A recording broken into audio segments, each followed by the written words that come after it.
Selamat datang di channel Bagas Horror Story. Kisah nyata horor kali ini terjadi pada sekitar tahun 80-an, yang dialami oleh warga di sebuah kampung pelosok. Pada tahun itu, penduduk kampung digemparkan dengan sosok arwah gentayangan yang meneror warga selama beberapa hari. Ada yang diganggu ketika saat meronda, ada yang didatangi ke rumah, ada yang hingga jatuh sakit, bahkan melihat langsung dengan sosok arwah tersebut hingga diseret masuk ke dalam kuburan. Konon katanya, semua teror itu diduga terjadi karena meletakkan batu nisan yang dianggap tidak selayaknya di atas makam arwah tersebut. Bagaimana hal itu bisa terjadi? Begini kisah yang sebenarnya. Kisah mistis ini dialami oleh keluarga Pak Burhan pada tahun 80-an. Kakek Burhan memiliki 7 orang anak, di mana 2 orang anak perempuannya bernama Yuni dan Lilis. Pada masa itu mereka masih duduk di bangku sekolah menengah pertama tingkat akhir. Keluarga Pak Burhan tinggal di sebuah kampung yang cukup pelosok, bernama Kampung Kenanga di Jawa Barat. Di kampung tersebut ada sebuah sungai yang dijadikan sumber mata air utama bagi penduduk Kampung Kenanga. Sungai itu memiliki kedalaman yang cukup lumayan, kurang lebih sekitar 2 meter. Arus sungai di sana tidak terlalu deras dan di atas sungai itu terdapat batu-batu besar. Para warga biasanya menggunakan sungai tersebut untuk mencuci baju, untuk mandi dan juga untuk memancing. Karena kedalaman sungai itu cukup dalam, para warga melarang anak-anak untuk bermain di sana demi menjaga kemungkinan mereka akan tenggelam. Suatu siang sepulang dari sekolah, Yuni, Lilis dan teman-teman sepermainannya berjanji akan berenang ke sungai. Kebiasaan sedari kecil berenang telah melatih mereka hingga menjadi mahir, dan sudah menjadi kebiasaan bagi mereka, hingga tidak perlu merasa khawatir untuk berenang di sungai tersebut. Setelah berkumpul di salah satu rumah, mereka lalu berjalan bersama menuju ke sungai. Saat mereka tiba, tidak ada sesiapapun di sana, baik ibu-ibu yang mencuci, maupun bapak-bapak yang biasanya memancing. Siang itu sungai tersebut begitu lengang. Tanpa memperdulikan situasi yang sepi, mereka yang sudah begitu bersemangat untuk berenang segera meletakkan semua barang-barang dan baju ganti di pinggir sungai dan satu persatu menyebur ke dalam sungai. Di tengah asyiknya mereka yang berenang itu, dari kejauhan, Yuni melihat seorang bocah laki-laki yang tengah berjalan ke arah sungai. Yuni tidak mengenal siapa bocah laki-laki tersebut karena jarak pandang yang cukup jauh. Namun setelah bocah itu sudah dekat, Yuni baru tahu bahwa bocah itu adalah anak kampung Kenanga juga yang bernama Edwin. Edwin tinggal dengan kakaknya Cecep dan kakak iparnya yang bernama Risma. Meski tidak terlalu mengenal Edwin, tapi Yuni dan yang lainnya mengetahui bahwa dia tidak bisa berenang. Edwin dan kakaknya adalah pendatang dari kampung lain dan beberapa tahun belakangan menetap di kampung Kenanga. Dan biasanya, kalau dia datang ke sungai selalu bersama-sama dengan kakaknya, atau kakak iparnya Risma untuk menemaninya menyuci baju. Dan kalaupun tidak bersama kakak iparnya, Edwin kadang datang bersama kawan-kawannya, tapi hanya bermain di pinggir sungai saja. Edwin yang sendirian kala itu perlahan mendekat ke arah pinggir sungai di mana Yuni dan teman-temannya berenang. Melihat Edwin yang kian mendekat, salah seorang teman Yuni menegurnya untuk tidak mendekat dan mengingatkan bahwa sungai itu dalam, lalu menyuruhnya untuk menjauh dari sana. Edwin tidak menjawab apapun saat teman Yuni menegurnya, namun berjalan perlahan menuju arah jembatan. Dari sana Edwin terus memperhatikan rombongan Yuni yang sedang berenang seraya bersenda gurau di dalam sungai. Dia terlihat begitu serius memperhatikan mereka, seakan-akan ingin berbaur namun dia tidak melakukan apapun selain hanya duduk dan diam di tempatnya berada. Selang setengah jam kemudian, Yuni menotis ke arah Edwin berada, dia tidak melihat bocah itu di sana lagi. Yuni mengedarkan pandangannya ke sekeliling. Namun dia tidak melihat keberadaan Edwin dan berpikir bocah itu mungkin sudah pulang. Di momen itu Yuni tidak berpikir apapun tentang Edwin yang sudah tidak dia lihat. Yuni dan teman-temannya kembali bermain di sungai hingga mereka puas bermain air, lalu pulang ke rumah masing-masing. Di hari yang sama, ketika sore hari tiba saat keluarga Pak Burhan tengah berada di rumah, mereka tiba-tiba mendengar suara kegaduhan dari luar rumah. Sontak mereka semua bergegas keluar ingin tahu apa yang sedang terjadi. Beberapa orang terlihat berlari-lari menuju ke arah sungai. Suasana terlihat begitu panik, dan seorang ibu yang berada di antara orang yang berlarian itu memberitahu bahwa ada orang yang tenggelam di sungai. Yuni dan Lilis yang mendengar perkataan itu serentak saling berpandangan dan bertanya siapa gerangan yang tenggelam. Mereka pun segera bergegas menuju ke arah sungai. Terlihat kerumunan warga di pinggir sungai, dan di tengah kerumunan itu Yuni dan Lilis melihat Edwin yang tergeletak dengan kondisi basah kuyup dan tubuhnya kaku serta salah satu kakinya tampak membiru dan wajahnya sangat pucat. Di samping tubuh Edwin terlihat abangnya Cecep dan kakak iparnya menangis histeris. Menyaksikan semua itu, Yuni pun tersadar bahwa Edwin sudah tidak lagi bernyawa. Berdasarkan cerita warga saat itu, Edwin ditemukan tenggelam di sungai dengan posisi salah satu kakinya terjepit oleh batu besar yang ada di dasar sungai. Dan melihat kondisi jasad Edwin, diperkirakan dia mungkin tenggelam dan terjepit di batu selama kurang lebih 3 jam yang lalu. Yuni secepatnya menghitung waktu dan tersadar bahwa 3 jam yang lalu adalah waktu di mana dia dan teman-temannya masih berada di sungai kala itu. Yuni tak bisa berpikir bagaimana bisa Edwin tenggelam karena selama mereka berenang, mereka tidak melihat Edwin masuk ke dalam sungai. Dan kalaupun Edwin menyebur ke dalam sungai dari tempatnya berada, tentu mereka akan mendengar suaranya. Dan karena itulah, ketika Yuni dan teman-temannya selesai berenang dan tidak melihat Edwin di sekitar sungai, mereka menduga bahwa Edwin telah pulang mendahului mereka. Di momen itu, Yuni begitu merasa bersalah. Andai saja saat itu dia memastikan Edwin sudah tidak ada di sungai, kejadian naas ini mungkin tidak akan terjadi. Namun Yuni langsung tersadar bahwa apa yang sudah terjadi adalah kehendak Tuhan. Mereka tidak ada yang tahu, apakah Edwin menyebur ke sungai saat dia berada di atas jembatan, atau dia menyebur untuk mandi lalu tergelincir, tidak ada yang mengetahuinya. Jasad Edwin pun lalu dibawa ke rumah abangnya Cecep untuk prosesi pemandian, dikafani dan didoakan untuk kemudian dimakamkan di pemakaman yang lokasinya berada di dekat sawah. Di atas makamnya Edwin diletakkan semacam nisan kecil yang terbuat dari kayu sebagai penanda untuk sementara. Setelah prosesi pemakaman selesai, keluarga almarhum lalu mengadakan acara doa 7 hari. Semua prosesi berjalan dengan lancar dan tidak ada hal yang ganjil selama prosesi berlangsung. Namun beberapa waktu setelah itu, warga mulai diteror dengan berbagai kejadian mistis yang diduga karena arwah Edwin. Suatu malam, beberapa hari setelah 7 hari acara doa, seperti biasa beberapa bapak-bapak yang bertugas ronda malam tengah duduk-duduk di pos ronda. Seperti kebiasaan selama ini, untuk mengusir rasa kantuk, mereka ngobrol sembari bermain kartu dan minum kopi.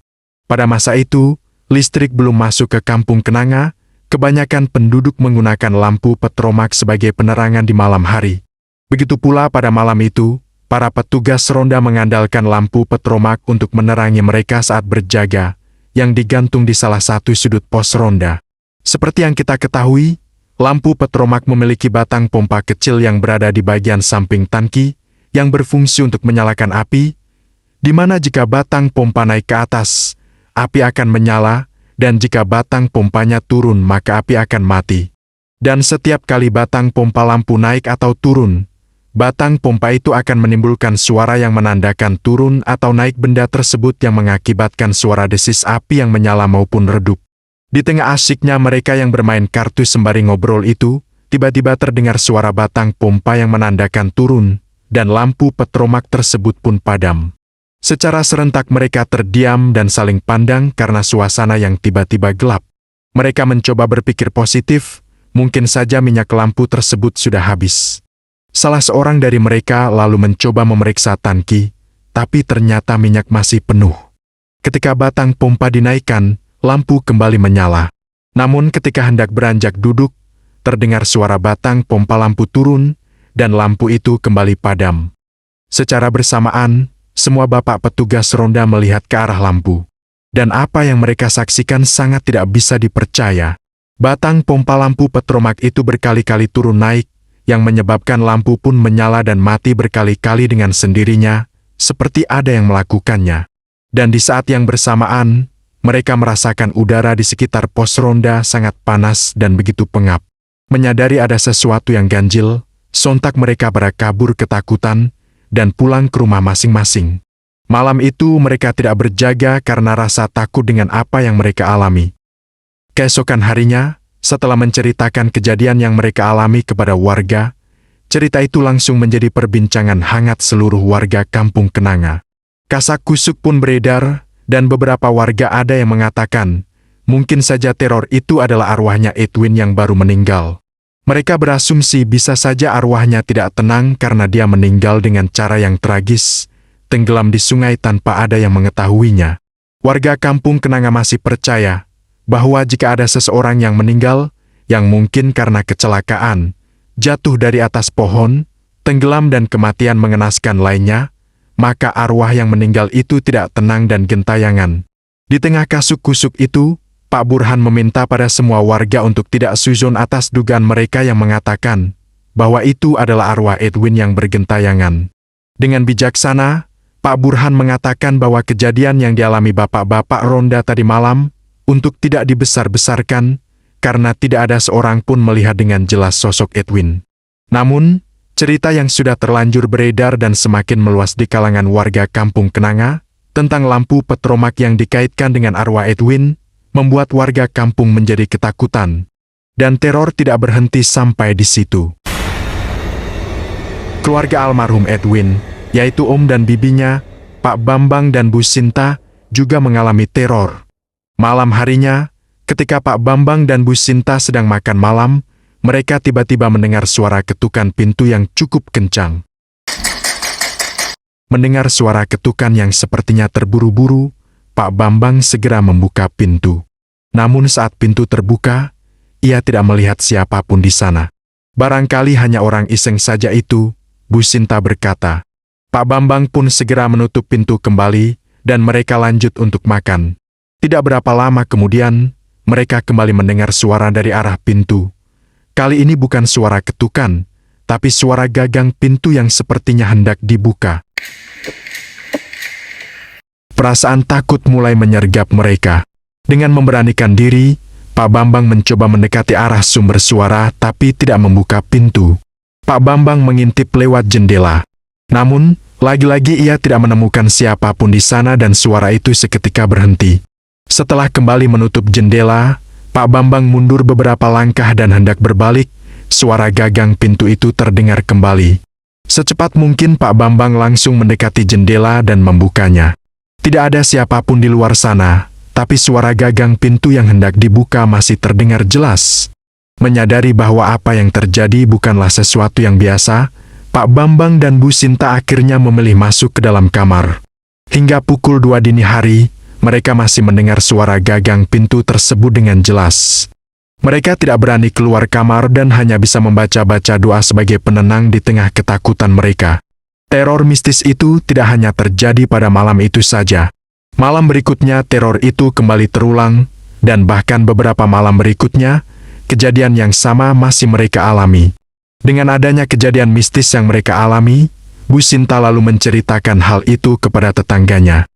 Ternyata, para tetangga lainnya juga mengalami kejadian yang sama.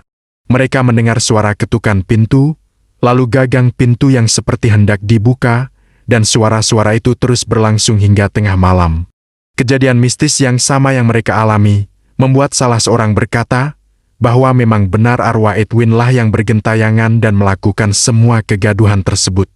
Cerita pun kian menyebar ke seluruh kampung dan menjadi momok menakutkan bagi setiap warga yang mendengarnya.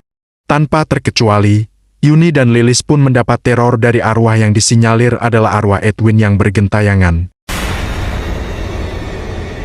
Seperti kebiasaan, setiap kali Yuni dan Lilis libur sekolah, mereka biasanya akan pergi ke sawah untuk mencari rumput.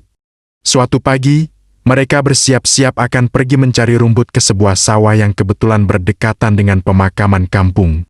Dengan membawa karung dan sabit, mereka berdua lalu berangkat dan mengarit rumput yang ada di sekitaran sawah.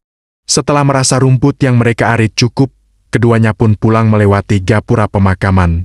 Namun saat melewati gapura tersebut, Lilis sekilas melihat ke arah pemakaman Edwin, yang memang tidak begitu jauh dari gapura. Lilis merasa ada sesuatu yang aneh pada makam itu. Di atas makam itu, tepatnya di bagian tengah makam, Lilis melihat sebongkah batu yang berukuran cukup besar. Seingat Lilis, saat pemakaman tidak ada yang meletakkan batu di atas makam, kecuali sebatang kayu berukuran kecil yang ditancap di bagian atas makam Edwin. Melihat itu, Lilis berkata pada Yuni, kasihannya. Di makamnya Edwin diletakkan batu sebesar itu. Mendengar perkataan Lilis, Yuni menoleh ke arah makam Edwin dan melihat batu yang berukuran besar di sana. Mungkin keluarganya yang meletakkannya di sana, balas Yuni seraya mengajak Lilis untuk segera pulang karena dia merasa sangat lapar. Mereka berdua pun pulang dan tidak ada kejadian aneh hingga mereka tiba di rumah. Namun ketika malam hari, Lilis yang sudah tidur di dalam kamar, tiba-tiba mengerang kesakitan dan berkata perutnya sangat sakit. Mendengar erang kesakitan Lilis, semua langsung mendatangi Lilis ke kamar. Terlihat wajah Lilis sangat pucat, dan dari dahinya bercucuran keringat, dengan posisi meringkuk sembari mengerang memegangi perutnya yang terasa melilit. Seperti menyadari sesuatu yang tidak biasa, Pak Burhan langsung meminta anak laki-lakinya untuk memanggil Mak Olive, seorang mantri di kampung Kenanga yang juga memiliki kelebihan bisa mengobati hal-hal mistis. Tak selang lama setelah Mak Olive datang, dia segera memegang perut Lilis sembari membaca-baca doa. Dengan tangan dan wajah yang cukup tegang, Mak Olive meminta untuk diambilkan air hangat dan sebuah serbet. Mak Olive lalu menempelkan serbet yang telah dibasahi dengan air hangat ke perutnya Lilis, tepat di atas pusarnya sembari membaca-baca doa. Mak Olive juga menempelkan mulut ke serbet yang ada di atas perut Lilis, seperti sedang menyedot sesuatu. Semua yang ada di kamar itu menyaksikan bagaimana Mak Olive seperti menyedot sesuatu, tampak pipinya menggelembung seperti sedang berkumur. Kemudian Mak Olive menyembur dan memuntahkan sesuatu dari dalam mulutnya. Apa yang membuat semua orang syok saat Mak Olive memuntahkan yang dia sedot adalah bukan air, bukan pula makanan, tapi Mak Olive memuntahkan darah segar dari dalam mulutnya. Semua menjadi heran dan bertanya-tanya, kenapa bisa ada darah segar dan dari mana asal darah segar itu? Sebelum pertanyaan-pertanyaan itu dijawab Mak Olive, Lilis yang tadinya mengerang kesakitan, terlihat sudah baikan dan tidak lagi merasakan sakit perut. Dengan suara pelan Mak Olive mengatakan bahwa Lilis telah ketempelan dari makam. Lilis pun menceritakan saat dia dan Yuni melewati makam Edwin, dia sempat berkata kasihan pada Edwin karena di atas makamnya ada batu besar. Mak Olive memahami apa yang sebenarnya terjadi, bahwa Lilis telah ketempelan arwah Edwin akibat dari perkataannya itu. Sebelum pulang, Mak Olive menasihati Lilis dan Yuni untuk tidak berkata apapun saat mereka melewati pemakaman. Keesokan harinya, Lilis pun sudah bisa melakukan segala aktivitasnya seperti biasa. Dia sudah tidak merasakan sakit apapun di bagian perutnya. Namun meski demikian, pikirannya terus tertuju pada batu besar yang ada di makamnya Edwin. Lilis mengungkapkan keresahannya pada Yuni. Ia mengatakan bahwa arwah Edwin benar adanya bergentayangan, dan menduga penyebabnya adalah karena batu yang ada di atas makamnya. Lilis teringat saat pemakaman Edwin, batu tersebut tidak ada sama sekali dan mengapa sekarang batu itu ada di sana dan siapa yang meletakkannya di sana. Lilis dan Yuni kasak-kusuk, sejak pemakaman hingga hari ke-7 acara doa, tidak ada kejadian-kejadian ganjil yang terjadi selama itu. Dan bisa jadi setelah batu tersebut diletakkan di atas makam Edwin, barulah teror mulai terjadi, mulai dari gangguan di pos ronda, suara ketuk-ketuk pintu hingga Lilis ketempelan arwah Edwin seperti yang dikatakan oleh Mak Olive. Namun mereka berdua hanya bisa menerka-nerka saja tentang semua hal mistis tersebut. Hingga pada malam harinya sebuah kejadian mistis yang jauh lebih horor terjadi yang dialami oleh Pak Burhan. Sebagai seorang petugas pajak yang bekerja menarik pajak bumi di kampung Kenanga dan sekitarnya, yang mana pada waktu itu harus didatangi ke rumah-rumah warga, setiap kali menagih pajak, Pak Burhan selalu berjalan kaki. Karena kondisi rumah Pak Burhan yang letaknya masih pelosok, ditambah dia tidak memiliki kendaraan, mau tidak mau Pak Burhan harus berjalan kaki melakukan tugasnya. Oleh sebab itu, Pak Burhan selalu pulang ke rumah setelah malam tiba, karena menempuh jarak yang cukup jauh untuk menagih pajak para warga. Dan biasanya saat Pak Burhan pulang, ia menggunakan obor sebagai penerang jalan dan harus melewati sebuah jembatan di atas sungai, melewati ladang dan melewati pemakaman hingga tiba di mulut kampung. Selama ini tidak ada hal aneh yang dia temui dan alami sejauh dan selarut apapun dia pulang. Semua baik-baik saja. Tapi suatu malam setelah menagih pajak, Pak Burhan pulang hampir pukul 11 malam. Saat dia tengah melewati pemakaman dan tepat di makam Edwin, tiba-tiba angin bertiup sangat kencang. Obor yang dibawa Pak Burhan padam karena tiupan angin yang begitu kencang. Dia mencoba menyalakan kembali, tapi mati lagi karena tiupan angin. Pak Burhan kembali menyalakan obor tersebut, namun lagi-lagi mati dan berkali-kali dinyalakan tetap saja akan mati kembali. Dengan sedikit berputus asa, Pak Burhan menghentikan usahanya dan mencoba menyusuri jalan tanpa penerangan. Dan ketika langkahnya sudah tiba di gapura pemakaman, Pak Burhan merasakan tiba-tiba seperti ada yang memegang kedua kakinya. Dia mencoba melangkah, tapi kakinya terasa berat seperti ditahan. Pak Burhan melihat ke bawah, tapi tidak ada apa-apa. Dia kembali mencoba mengangkat kakinya, tapi tidak bisa juga. Suasana yang gelap dan tengah berada di kawasan kuburan, Pak Burhan menjadi sedikit panik. Dan di tengah kepanikannya, bersamaan dengan itu angin berputar semakin kencang di sekitar Pak Burhan. Pak Burhan merasakan angin yang cukup dingin, dan dia merasakan kakinya tidak saja ditahan tapi seperti dicengkram dengan begitu kuat. Detik itu juga Pak Burhan melihat ke arah kakinya dengan rasa takut yang begitu mendera. Dan benar saja, dia melihat sosok seorang bocah laki-laki yang berwajah pucat dengan mata melotot. Tubuhnya basah dan bajunya lusuh serta di kakinya ada lebam kebiruan. Sosok bocah itu terlihat meringis seperti sedang menahan rasa sakit yang luar biasa. Pak Burhan langsung mengenali wajah dari sosok bocah laki-laki itu, Edwin. Sebelum sempat melakukan apapun, tiba-tiba Pak Burhan seperti diseret dan langsung jatuh terjerembab. Dengan sekuat tenaga, Pak Burhan berusaha melepaskan diri dan berteriak meminta tolong. Namun karena jarak gapura pemakaman yang masih cukup jauh dengan kampung, tidak ada yang mendengar teriakan Pak Burhan. Pak Burhan terus meronta untuk bisa lepas, dan tahu-tahu posisi tubuhnya yang terjerembab itu telah menghadap tepat ke makamnya Edwin. Dan sosok bocah laki-laki yang tadinya mencengkram kaki Pak Burhan, sudah berpindah ke makam Edwin dengan posisi jongkok di atas batu besar yang ada di sana dan matanya melotot serta tangannya memegang perutnya sendiri. Masih dengan posisi tengkurap dan rasa takut, Pak Burhan memberanikan diri berkata dengan suara gemetar. "Kamu itu maunya apa? Kamu itu kenapa?" tanya Pak Burhan. Tidak ada jawaban. Sosok itu hanya diam. Tiba-tiba, Pak Burhan kembali merasakan ada yang mencengkram kakinya kembali. Dan saat melihat, ternyata sosok bocah laki-laki itu yang ada di sana. "Tolong lepaskan saya Edwin, saya tidak ada salah apa-apa padamu. Kalau kamu perlu sesuatu, katakan saja tapi tolong lepaskan saya, karena saya harus pulang." Setelah mengucapkan kata-kata itu, Pak Burhan merasa kakinya seperti dilepaskan. Begitu Pak Burhan merasa kakinya sudah lepas, dia langsung bangun dan berlari sekencang-kencangnya. Dan dalam pelariannya itu, Pak Burhan sempat menoleh ke belakang dan melihat sosok Edwin masih berada di atas makam di samping batu dengan posisi yang jongkok. Setiba di rumah, Pak Burhan menemukan istri dan anak-anaknya sudah tidur, dan dia tidak ingin membangunkan mereka. Pak Burhan lalu segera minum, mengambil wudhu dan menenangkan diri sejenak, lalu rebahan di kasur sembari membaca doa. Karena rasa lelah yang begitu terasa, selang beberapa lama Pak Burhan pun akhirnya tertidur. Ketika Pak Burhan tertidur itu, ia bermimpi melihat sosok Edwin. Dengan sosok yang sama, mengenakan baju yang sudah lusuh dan basah, wajahnya pucat dengan mata yang melotot, persis seperti ketika Pak Burhan jumpai saat berada di pemakaman. Sosok Edwin perlahan mendekati Pak Burhan dan berkata, "Pak, tolong saya. Saya tidak akan mengganggu warga lagi, tapi tolong angkat batu besar di perut saya. Batu itu sangat berat, Pak, sangat berat."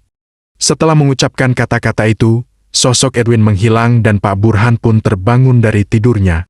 Saat terbangun itu, ternyata hari sudah pagi.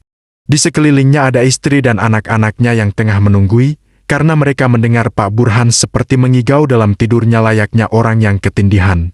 Setelah meminum segelas air putih, Pak Burhan lalu menceritakan semua kejadian horor yang dialaminya dan tentang mimpinya yang didatangi oleh sosok Edwin. Pak Burhan mengatakan bahwa teror yang selama ini menimpa warga kampung memang benar ada kaitannya dengan Edwin, akan tetapi dia tidak bermaksud jahat. Sosok arwah Edwin hanya ingin meminta tolong pada warga untuk memindahkan batu besar yang ada di atas makamnya. Dan kejadian yang dialami Lilis juga sepertinya sebagai tanda untuk memberitahu kalau arwah Edwin merasa sakit perut ditimpa oleh batu yang ada di atas makamnya. Setelah perbincangan tersebut, Pagi itu juga Pak Burhan mendatangi rumah Cecep dan Risma untuk menceritakan semuanya. Ternyata, Cecep dan Risma sebenarnya telah mengetahui adanya batu besar yang ada di makam Edwin. Tapi mereka sengaja untuk tidak memindahkan batu tersebut. Mereka mengatakan, setelah acara doa 7 hari, Risma ziarah ke makam Edwin. Dia melihat batu besar tersebut sudah ada di atas makam Edwin. Saat itu, beberapa teman-teman Edwin juga datang ke makam Edwin dan mengatakan bahwa mereka meletakkan batu besar di atas makam Edwin. Mereka melakukannya untuk menandai makam Edwin, karena nisan Edwin terlalu kecil yang membuat mereka tidak bisa membaca. Risma mengiyakan saja permintaan teman-teman Edwin dan hal itu masuk akal agar teman-teman almarhum tahu makamnya Edwin. Setelah kesepakatan bersama, mereka pun berencana akan memindahkan batu besar yang ada di atas makam dan mengganti nisannya dengan yang lebih besar, karena keberadaan batu besar itulah yang menyebabkan arwah Edwin gentayangan. Dan hari itu juga, mereka mendatangi makam Edwin dengan seorang ustadz, untuk memanjatkan doa dan mengangkat batu besar yang ada di atasnya, lalu mengganti nisannya dengan yang lebih besar agar lebih jelas terbaca. Dan sejak saat itu, tidak ada lagi teror yang mengganggu para warga. Cecep dan Risma kemudian meminta maaf pada warga karena ketidaktahuan mereka yang membuat arwah Edwin jadi bergentayangan dan mengganggu warga. Dari kisah ini kita boleh belajar bahwa terkadang hal kecil yang terlihat sepele bisa mengakibatkan sesuatu hal yang terjadi yang mungkin sangat di luar akal kita sebagai manusia. Terlepas dari benar atau tidaknya teror yang terjadi akibat dari arwah Edwin yang tidak tenang. Namun dimanapun kita berada, tetaplah untuk selalu menjaga sikap dan lisan. Sekian dulu kisah nyata horor kali ini. Sampai jumpa di kisah nyata horor berikutnya. Salam santun dari kami tim Bagas Horror Story.